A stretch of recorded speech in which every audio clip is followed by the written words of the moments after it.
everybody, welcome back to the Mount Tammany Ridge channel. As you can see, I'm down here near the Woodyard. I just figured I'd come down and split up a few rounds here. We got the bundlewood stand had a little bit of a heavy hit last night, heavier than we're used to, but nothing special. I don't get excited over it anymore. I think we have maybe one or two regular customers, and every once in a while we'll get a stray that pops in and out. It's taken a while for people to know it's there. Of course, I don't have signage that is very bold and in your face, letting you know what's there and what the quality might be like. Kind of by design. I don't have a lot of time to be making bundlewood.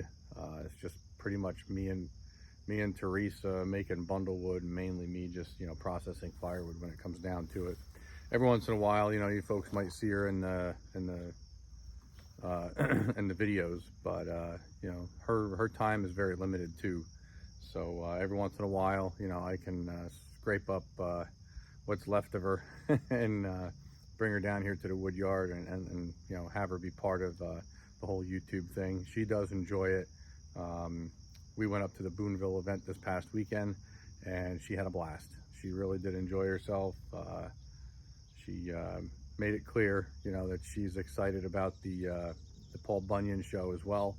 So that'll be a lot of fun as well. So especially considering that there's a ton of the YouTubers there.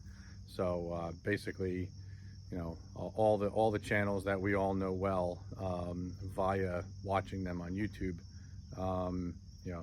they're all going to be there, or at least the majority anyway. So anywho, I'm going to get myself up to the garage. I'm going to get to getting some of these bundles put together. Most of this, actually all of this is ash, and it's anywhere between 16 and 17 inches, 17 and a half in length, but it's a little bit damp. So I need to get these things bundled up in their bags, brought back down here to the tunnel, cover it, get them put up on their little shelf, and let them air dry. So it actually works really well. Let me turn the camera around here. I'll show you what I'm talking about here. So this tunnel cover here, we got that end and then obviously the far end. Now when the season changes, I'm sure everywhere, I'm not a meteorologist, so I really can't say definitively whether wind changes direction versus summer versus winter, but here it happens to. And now we didn't do this by design, honestly, but it turns out that the wind, when it's coming from the north, I should say the northwest, and coming down this way, it actually kind of funnels itself right into this tunnel cover and blows right on through. And then obviously when we get the the southeast wind blowing up through here, it does the same thing. It goes right through the bottom side of the cover and up through the top. Now for wind-driven snow and rain and things like that, it's really not ideal.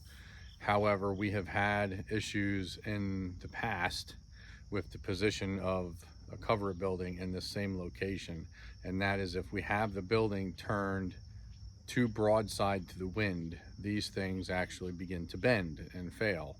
At least what we've experienced here. We get some pretty strong microburst winds in the valley here, and we actually just had it happen on the other side. I'm going to bring you inside and show you what I'm talking about. So in here, this summer actually, we had to take some of this angle iron here. You can see we've got it strapped on, and I got a bolt going through there, and it's strapped on down here as well. So we really wanted to do all of them, but we just kind of braced up the ones that were the worst.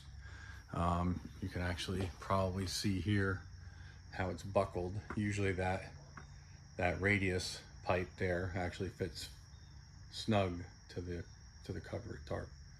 So we've got 1, 2, 3, 4, yep, 4. We've got 4 of them braced back up.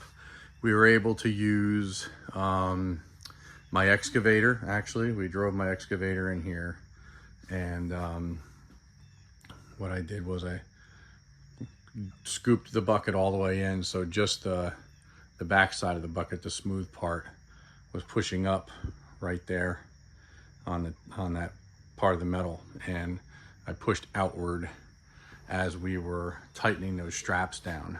And when I released it, you know, obviously it had helped tremendously, really. I mean, this whole side was sagging, like bowed in this way, probably a good 8 to 10 inches, each one of those things. So that was pretty bad. Still got my concerns and my doubts about snow load for the wintertime. Usually this thing takes snow load in stride. Never had a problem with it, but seeing as how those verticals there are as compromised as they are, snow load could be a problem here in Jersey and, well, this whole region basically. We get a bunch of slush. We don't really get snow, light powdery, fluffy snow. It's all real heavy stuff. So between that and heavy winds during a snow event which got wet snow, I kind of think this thing might see the end of its life this winter. Really don't want to say that, but I'm kind of seeing the writing on the wall, or in this case, the tarp. So yeah, that's what we're dealing with here as far as the Woodyard. That's one of the new development. Can't talk. Well, it's one of the new developments that we could do without, but it's kind of what we're dealing with. So yeah, hopefully I'll be able to get down here soon and actually be able to pump some of this stuff out. Normally I have, you know, 2 to 3 IBC totes or 1 bag. I don't have a bag hanger. I usually have to hang them on the forks. Maybe this year I might try out having the skid steer forks on that machine, and then the other smaller forks on the tractor, and see if we can get 2 bags set up. Which, I mean, is it worth it? Right?